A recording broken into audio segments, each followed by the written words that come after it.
Welcome to the Everyday Green Home Podcast. It's Marla, the Green Home Coach, and I am with you today celebrating fall.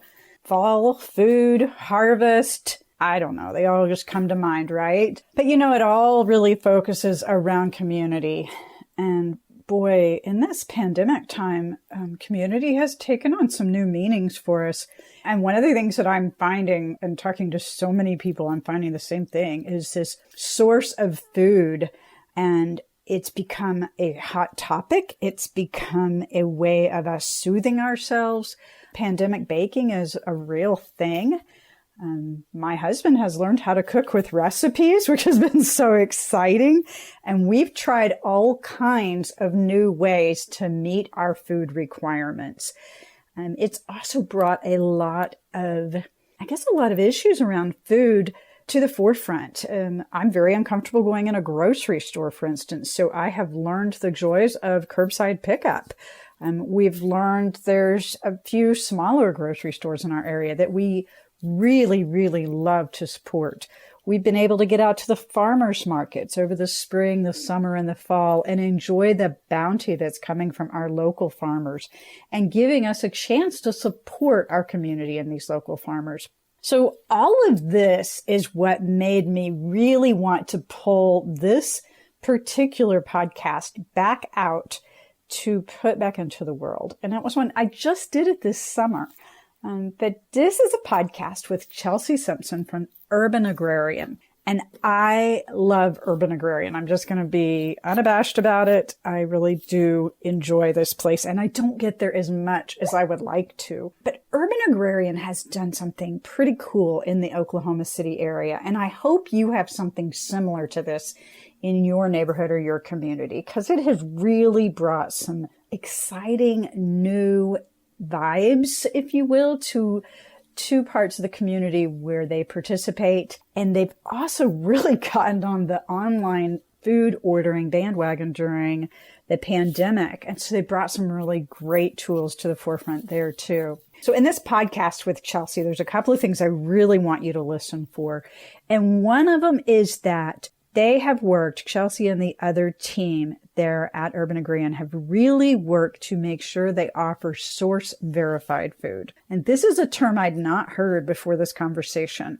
So be sure to listen for this and how they get to know the farmers and the producers that bring the food to us through the Urban Agrarian experience. So this whole idea of source verified, I hope you listen in to get that idea from Chelsey. Other thing that I really loved talking with Chelsey about is that they are not just a grocery store. They are a food hub. They are part of the community. Matter of fact, the store that I go to most frequently is in a suburb of Oklahoma City called Edmond. And they are part of the revitalization of downtown Edmond. And it has brought, along with other businesses and other things happening in downtown Edmond, but it's been a part of the community and the vibe. And thank goodness, a lot of outdoor stuff going on too. So during COVID, we've been able to have that outdoor continuing. And in their other location, they are in the Oklahoma City Historic Farmers Market District. Again, an area that has been having significant revitalization, and Urban Agrarian has been able to be a part of it. So I'm really excited to bring Chelsey Simpson back for you all to listen to. And I hope you have some really awesome resources in your neighborhood. So go listen to Chelsey on the Everyday Green Home Podcast.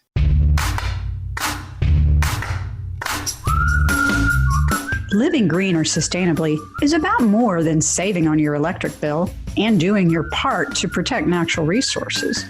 It is about a safer and healthier life for you and your family without sacrificing style, quality, or budget.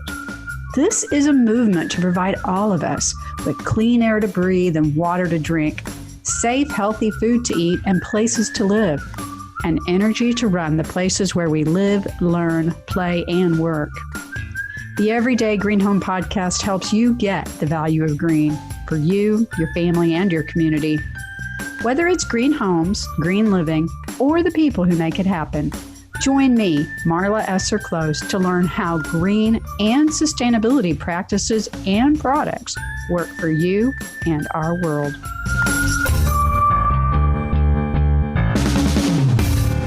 welcome to the Everyday Green Home Podcast. This is Marla, the Green Home Coach, and I am on a trend this whole month of July talking about independence through personal green or personal choices even. And I'm really excited to have Chelsey Simpson with me. She is a local business owner here in the Oklahoma City area, yet they get to do some stuff that is really exciting about all this personal choice and personal community and how that all works back and forth. How are you doing today, Chelsey? I'm great. Thanks for having me on, Marla. Oh, I'm so excited too. I know every time I've come into this store, I'm like, oh my gosh, we have to have you guys on the podcast. So we finally got you here. Yay. Yeah, thank you. So tell us a little bit about yourself and about this fabulous place that I love to go called Urban Agrarian, which is your shop, shop store. Do you have a preference? Yeah, grocery store. We like to think of it as a grocery store. Yeah, I mean, it is a grocery store. It's just not a traditional one. It's not traditional because it is primarily locally sourced. We source almost everything that we sell from Oklahoma. We've expanded that line a little bit to some more national products because of the pandemic, frankly, and because of some customer demand. But for most of our 12-year history, we've been pretty darn near 100% locally sourced. And that's really unusual. We're also small. Both of our stores are about 1,000 square feet each. And so that puts us in a different situation than a lot of groceries. So we try to pack a lot in there, but we are a traditional grocery store. You can come in for your bread, your milk, your eggs, your steaks, your tortilla chips, your snacking needs, and a lot more. Your everything. And I've noticed one of the things I've really loved is I love smaller stores because I don't want 10 billion choices. It's overwhelmed to me. So when I find a store like Urban Agrarian, and I love Urban Agrarian, by the way, that has things that are more focused on what I want in my home and in our diets, to me, that's just a win-win-win. And then I know that I know some of the people that make some of the products and produce some of the products that are in the store. So that's super exciting because it's like really ties it all together. I agree. We really try to curate. And I think even beyond thinking about it being local, we like to talk and think about it in terms of being source verified. So if you say you know a few of the people, we know virtually all of the people that make these things by first name. And so I might speak to you about Christina delivering the cheese, and I'm talking about someone I know. And so, the shorthand in our office for all these products is the first name of the people that made or grew them in a lot of cases. So that's a really different experience too. It's a lot more work to do that individual sourcing. That's not how normal grocery stores work. Normal grocery stores really rely on national distributors. And we are serving not only as a grocery store, but a food hub. And that term food hub is describing the fact that we're doing that aggregating and sourcing of these products and the curating, to your point about having great choices without having everything in front of you. We're really curating products for our customers so that you can come in and know this is something that's going to be good and going to be healthy. Unless you choose to buy the toffee, that's on you. But even that toffee is locally made, so we can tell you all about it. And I love those stories that go behind the food. So for instance, one of the products that y'all carry is the grass-fed beef from BF Farms. So I'm going to give a little shout out to Jane and the whole family there because I know Jane through one of the women's groups here in Oklahoma City from BF Farms, and she is so proud to talk about the 100-year heritage that they have on their farm. And you see that, and then you understand the added benefits that we're getting from not only supporting their family farm, but also the better food that we're getting from it. And that just all makes so much sense. Jane is amazing. Jane and Doug and their daughter Cammie actually is the one hands-on running their ranch right now. They're all incredible people who we have loved getting to know, and it's a stellar product. And, speaking of story, one of the things they've told us is about their land in northeastern Oklahoma, sort of north central really. And they have a high mineral content that has promoted great grass grow and just really brings more to the beef and lamb that they sell. But they learned about that because there were large buffalo wallers on their property. And after looking at where the buffalo congregated, it gave them some information about why the cattle might be thriving there. Oh my God.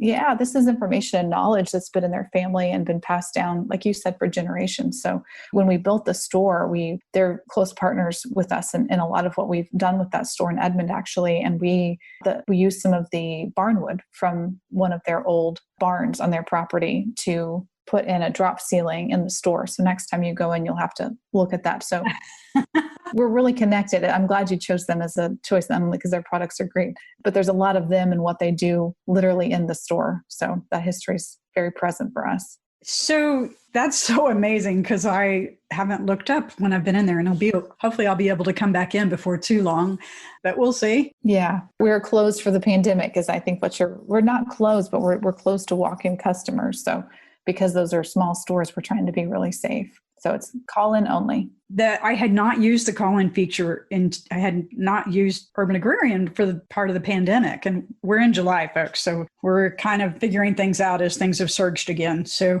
to give you some reference for where we are, but we called an order in last week, and that was so easy. When I spoke to the young lady that answered, whose name just eluded me, Shannon, maybe? Is there a Shannon there? I think there's a Shannon. Not Shannon, anyway, whoever I called, she was super helpful. And she's like, okay, we have this, and I can recommend this and that if you like this. And so it was like having my own personal shopper. I did have my own personal shopper. And it was so easy. We drove up and called, and it was curbside delivered in just a few moments. And everything was contact-free and beautiful. Yeah, and we love getting out to the farmer's market because it's a way we can get outdoors and we can have something resembling kind of a social life.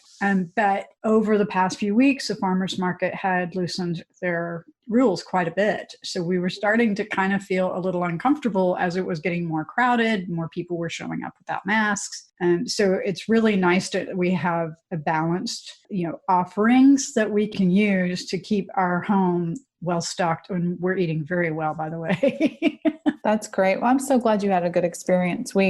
It was important to us to find a good way to stay open. And which grocery stores were never asked to close. So we really opted in to this call-in system as a choice. We were never required to do that, but we felt it was really the best way to keep our customers safe and our employees safe. That's a big issue with a lot of groceries, really frontline workers. And we also wanted to keep supporting the farmers. We buy from, what's the number? I've counted recently something like 70 local farms and businesses on an ongoing basis. And so when we think about protecting the livelihood of our business, we're thinking about the livelihood of all those businesses as well. For some of them, our purchases are small, and for some of them, it's a significant amount of what they do. And I grew up on a farm. I grew up in a small dairy in Southwest Oklahoma, and that's really how I came to this work. I've been working in local food systems for, really probably like 15 years. Some unimaginable number. It's getting large, but it's been most of my career. And I was just driven to that by seeing my own family and our multi-generational farm, not unlike the Binkendorfs at BF Farms, struggling. We were really struggling. And I did not plan to go into this work. I went into communications, but I was just drawn to volunteer in this arena in any way I could, and found one avenue and then another, and then had some paying jobs. And this is the first time I've actually worked for a business. I've done food system related work for 2 different national nonprofits and 1 local cooperative here in Oklahoma. So grocery work is really new to me, but new as in over the last several years. It's not what I've spent my career doing, but it's definitely a satisfying place to connect with people, and to bring it back to what I know you do, connect with how people are keeping their homes and their lives, healthy and, focused. So how have you found that staying in touch with your customers has worked out?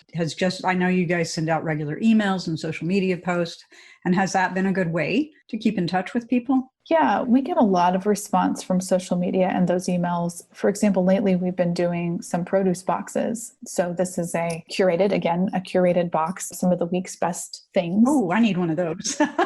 Yeah, they're only $20. They've had peaches in them the last few weeks, blueberries frequently.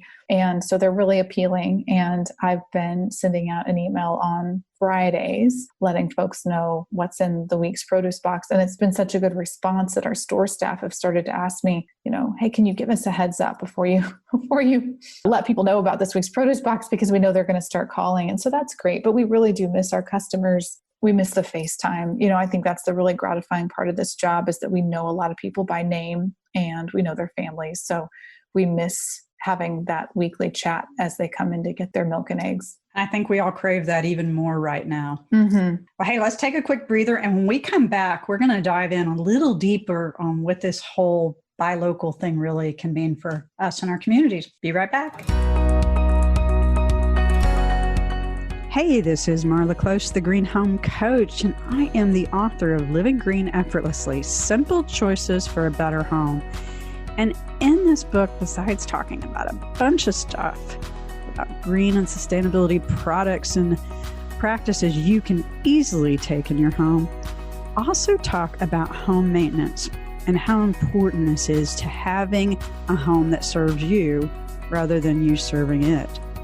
Seasonal home maintenance checklists are a big part of this, and I teamed up with colleague Tina Gleisner from Home Tips for Women to use her maintenance checklist, actually included in the book, starting on page 96. And if you have the book, look them up. But I wanted to give you a brief excerpt from the book to get you excited about why home maintenance checklists, I know that doesn't sound very exciting, but why they are so important. So, maintaining a home is actually a 3-part ongoing process: inspect, maintain, and update. To help you keep track of what you've done and plan to do, make notes on the checklist. First, inspect. If you've only got an hour to spare, pick one exterior side of the house or one room inside to inspect. Note the date you did this on the checklist and flag items needing maintenance or repairs so you can schedule time or make a list for your handyman or handywoman. Second, maintain. Keep your home safe, such as smoke detector batteries. Keep your home energy efficient, like furnace air filters, and prolong the useful life of many home features, like caulking bathroom tile.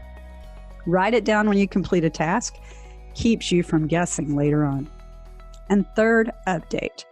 Take advantage of improved materials and fixtures. Upgrade to new building codes and evaluate when it makes more sense to make an improvement rather than repair, such as replacing a bathroom floor rather than repairing the grout. Check out the book or give me a holler and I'll hook you up online to get the maintenance checklist for yourself. If you'd like to have the entire book, please go to livinggreenbook.com for a multitude of ways to purchase it for yourself. Thanks again. This is Marla, the Green Home Coach. Rolling back in, talking about buying local and food in particular with Chelsey of Urban Agrarian, which has 2 stores here in the Oklahoma City area, one that I shop at up closer to our home in Edmond. And you guys are just such an amazing resource for the community. And I'm seeing a lot more of these kinds of small stores and farmers markets popping up across the city. This whole buy local idea is really, I think, becoming part of the fabric of our community. How is this happening? And tell us why this is so important. Yeah, thanks for saying that about finding Urban Agrarian important. We have been doing this work as a business for more than 12 years now, and we really have seen a lot of changes in that buy local landscape. 10 or 15 years ago, the conversation was really about educating consumers about what buy local meant. And I think a lot of people are familiar with that idea now. I don't find myself having to talk about food miles. That's still obviously a good reason to choose to buy local. But I think now we talk about ideas that are a little more complex and hope that the customers come along with us on those journeys too. So for example, food justice is an idea that we talk about a lot, and, choosing to buy local and ideally to buy pesticide-free or organically grown things, not because of what it might bring to your personal health, but what it might bring to the soil health where those items are grown, what safety it might bring to the lives of the farm workers and farmers who are growing it. So I think that as this food movement has shifted, there are a lot of really good complexities that we're all becoming educated on. I just watched a video called Farmer's Footprint.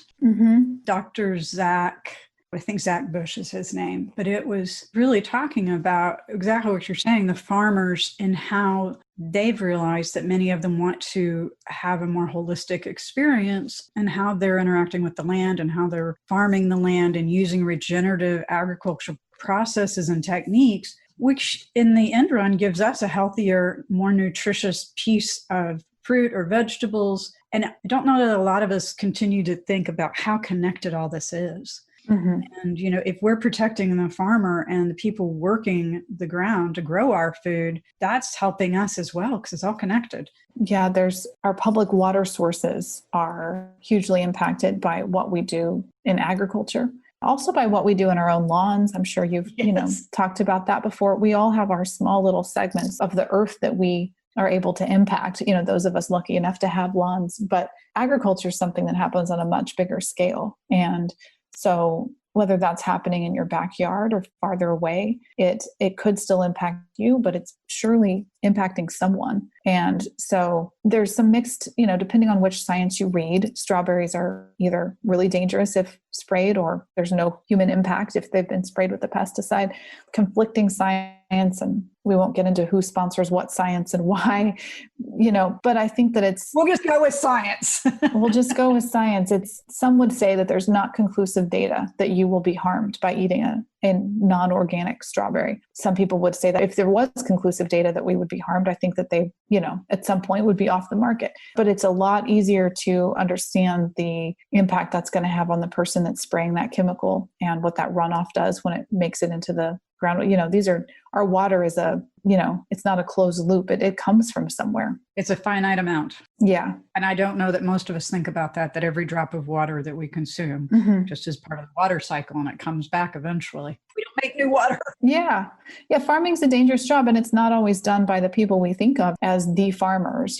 Increasingly there are a lot of farm workers who are relied on to pick strawberries, for example. We'll just stick with strawberries, but a lot of other fruits and vegetables can't be harvested by a combine like wheat is. This is highly skilled labor. You or I could not go into the field and pick strawberries as well as a lot of the, migrant workers who come through to work on these crops and then head on north to pick the apples and all of these other things. So these are people who, should be far more appreciated in our food system. And I think one way to protect them is to really prioritize how this food is grown. So you had another case of our frontline workers being so essential, yet almost invisible in the process. Yes, 100%. So by us choosing to buy local, we put an emphasis on farms and farmers that are thinking about a lot of these situations and a lot of these cases. And most of the farmers that I've met locally are really working hard to grow the food chemical free. So they're really kind of using regenerative agriculture kinds of processes, I would assume anyway, since that's all related. I know many of the smaller farmers cannot probably afford to get organic certified, because that's actually a U.S. Department of Agriculture certification that I've got to imagine takes some time and resources and money to get through. So, while that may be really important if we're buying food from a big vendor, I would think, how do we assess, what we're buying from a local farmer or store and compare it? Because we hear all these labels on the big scale, but that doesn't always happen in the same way on the smaller scale. For sure. And even on the big scale, I think it's hard to assess what those things really mean. There are giant farms that are cage-free or pastured with their eggs, for example. And really understanding those terms is too complex in some ways for what a lot of consumers, want when they interface with their food. It's really complicated. I mean, local is not synonymous with organic, and I use organic to mean broadly. Like you said, there's certified organic and then just people that are growing organically.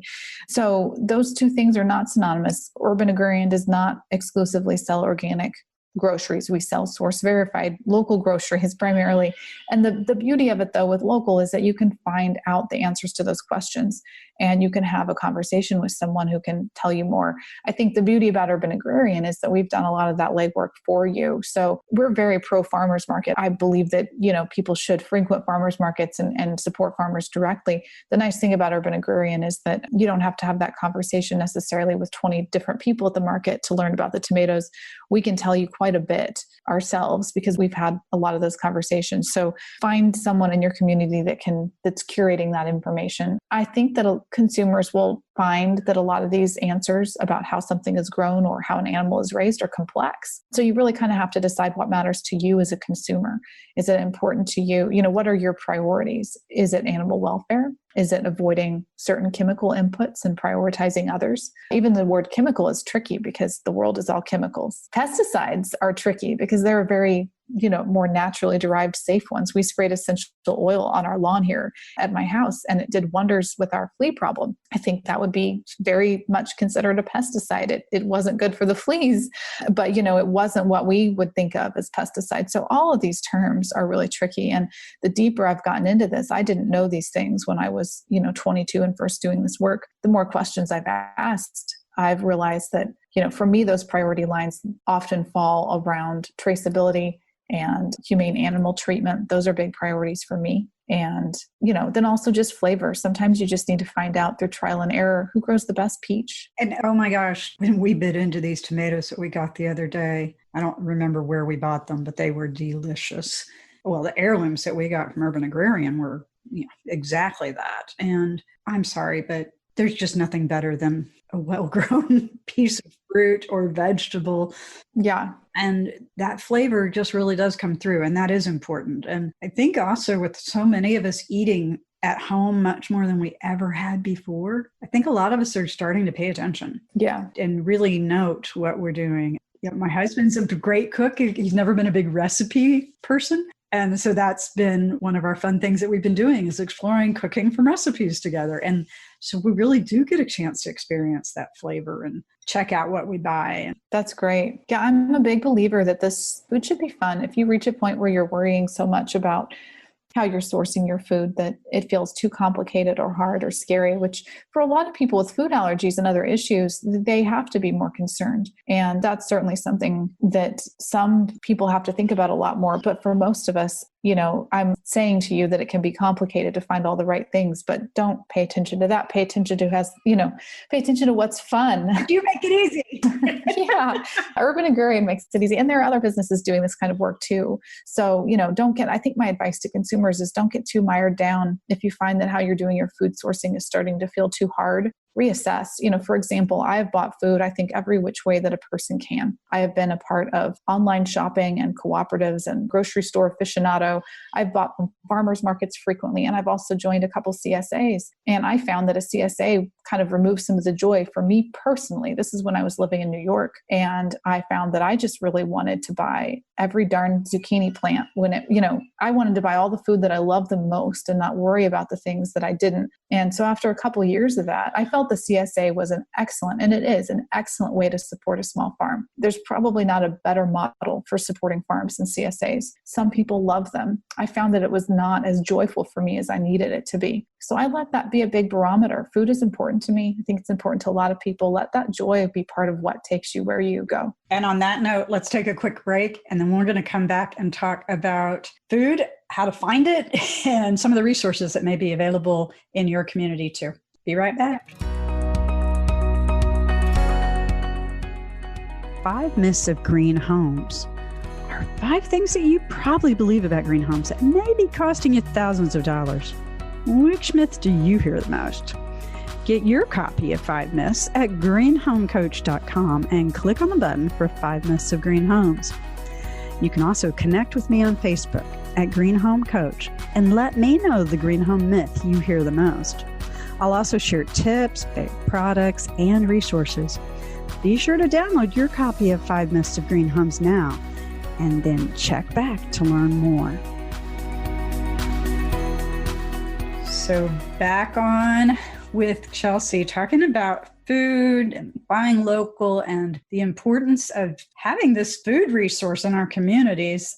Like you said earlier, Chelsey, there's a lot of options now, which is good because we all need something different, right? But one of the things that I love about what you said, and you didn't exactly use this word, but it's the transparency. That allows us to make a better choice. So transparency, I think that's really key. That's what we focus the most on at Urban Agrarian is having those answers for people about what they're buying, right, and knowing as much as we can know without being the farmers ourselves about how things are grown. I think that's a lot of customers don't have in-depth questions, but some of them do. We've taken the step of trying to catalog feed tags, for example, from the producers that raise eggs and sell to us, because chicken feed is a thing that matters to some number of customers. And because there's a lot of interesting things that go into chicken feed, and some people are really avoiding soy and not wanting that to come through, to be a component of the egg. And so that's just a step that we've taken. And we don't have that depth of information on every single product, tell you not only this is an egg, but here's what the chicken that laid this egg ate. That's a pretty in-depth piece of information, but we do what we can to find out. And sometimes the questions are interesting. Somebody asked me if the molasses was unsulfured. People have questions about what kind of cows produce the milk. The answer in this case is milking shorthorn. There's a lot of stuff to know. The more we all learn about our food, I mean, you think about it, 3 generations ago, many more people were on a farm or near a farm, and they knew where their food came from, what the plants looked like, that there was a butchering process if you were going to eat meat. And none of that is in front of us any longer. We don't have that sense. And right. I'm seeing more and more people that are asking those questions and do want to be responsible for their part in that process and that cycle. And so you definitely, I can see where you fit into that process, a store as a resource and providing that information. And on top of it, it's just good food. Oh my gosh. Yeah. I mentioned that I grew up on a farm, and I think my biggest motivation for this work really is preserving that farm heritage. And you mentioned that a lot of people used to be a lot closer to the farm in their own lives. Either, more Americans used to live on farms. If we go back 4 or 5 generations, it was a more agricultural society. But we're losing not only that personal connection, but we're losing these family farms. And I think being able to provide that support through our business to provide an additional market to farmers is my biggest motivation. My family has seen this sort of loss as my grandpa passed away. And my community is just full of, the community I grew up in has far fewer farmers. When I was working with the National Young Farmers Coalition, I spoke to a young farmer, and she was only in her 30s. But knowing that farming is a physical job that a lot of people can't do for too many years, she knew that she probably had 30 or so chances to grow a successful wheat crop in her career. She had about 30 tries, maybe 40 if she kept at it for a long time. And that's not really that many times to get something right. She got 1 try a year. She was going to learn a little every time she did it. She was a first generational farmer. She wasn't coming to this having learned from her parents. And so she, as many young farmers do, hope to pass that knowledge on, but we lose that experience when we don't support small farms. So that's a big part of my push and my pitch for why we should be buying local. So how do people find local in their own communities? I know how to find you guys right here in Oklahoma City, but not everybody may have you around the corner. Yeah, there aren't that many locally sourced, really truly locally grocery stores. There are a lot of grocery stores that put some focus on local. I'd say look for your small independent businesses. Yeah. Certainly look for your farmers markets. There's been an explosion of farmers markets across the country. Some communities are richer in those than others. When I lived in New York, I think there were something like 4 farmers markets within walking distance of my house through the week that I could access. Some of us are luckier than others in that regard. Some of the easy ways that we find everything these days are also good ways to find farms. Google local food in Oklahoma City or Detroit or wherever you happen to be living. Yelp. These are ways that some people are finding us and some people are finding other resources near them. There have certainly been some efforts to create large catalogs of these local food opportunities, in the past. And I tend to not send people there because these things shift so frequently. Even just during the pandemic, I have a friend in New York who has turned her restaurant into a local food hub distributing food. That's not going to turn up on any national directory anytime soon. I have friends that have done something similar here in Oklahoma City and turned a restaurant into a farmer's market. Yeah, it's fantastic. And so particularly right now at this moment in time, there are more places I think to find these projects, and they're going to show up in your community in different ways. If I'd say ask someone, if you're turning up a dead search on Google or Yelp, ask someone ask a local restaurant who has told you that they source local, see how much they can tell you. This might tell you not only about how honest they're being about their sourcing, but hopefully it'll point you towards a good local food source. That's a great idea. I wouldn't have thought about asking a restaurant that says they source local. That's a really good idea. And I know that, like you said, there's been these restaurants that have needed an outlet during the pandemic. I've even used an online source that repackages food that might other go to waste. And I've used them sometimes now granted, it's still an online deal and it's a delivery, but for people that don't have access to anything local, something like that might be a way to at least be getting food that would otherwise go to waste, or, a different variety of food of what you might find in your grocery store that might be a chain grocery. So yeah, that's a great idea. Another term that people should just have in their minds is food hub. And Urban Agrarian is also a food hub because we're doing this aggregation. So some terms that you might search for, because getting that exact Google term is so key. It's a tricky part. Yeah. So some of those include farmers market, food hub, CSA, locally sourced grocer, cooperative. These are all terms that I would use depending on, exactly what kind of shopping experience I wanted to find some local food in my community. That's a big help. And once you find one, it's going to be easier to find others. If you find a farm that has a CSA, but like me, you decide that CSA isn't the most joyful or convenient way for you, and it might be, but you might ask that farm, well, where else can I find your produce? We buy from farms that also have CSAs. In fact, that's what we kind of try to do, is buy on the margins. So we love when farms can sell most of their food direct, because that's usually the most profitable thing for a farm to do. But it takes a lot of that farmer's time to sell individually to you through a CSA and to a restaurant. And so if you find a farm, ask them where else they're selling. They might be selling to a local grocer or food hub or cooperative that you can then also buy from. You have been chock full of information, Chelsey. I can't tell you how much I appreciate you sharing this with us. And if people are listening are the Oklahoma City area, how do we find you? Yes, we urbanagrarian.com is going to have information about both of our locations. We're in the Farmers Market District in Oklahoma City, just west of downtown, and we're in downtown Edmond. And we're also on Instagram and Facebook and Twitter. So, whatever your preference. We have a website that we do online food sales. So you can order online, you can call in an order right now during these pandemic times. So there's a lot of different ways to shop, even though our doors are not officially open for walk-in customers. Awesome. Well, thank you so much. I'm, getting hungry. I'm hearing my tummy growl, and I'm thinking about those heirloom tomatoes that are sitting in my kitchen. I think that will be part of lunch.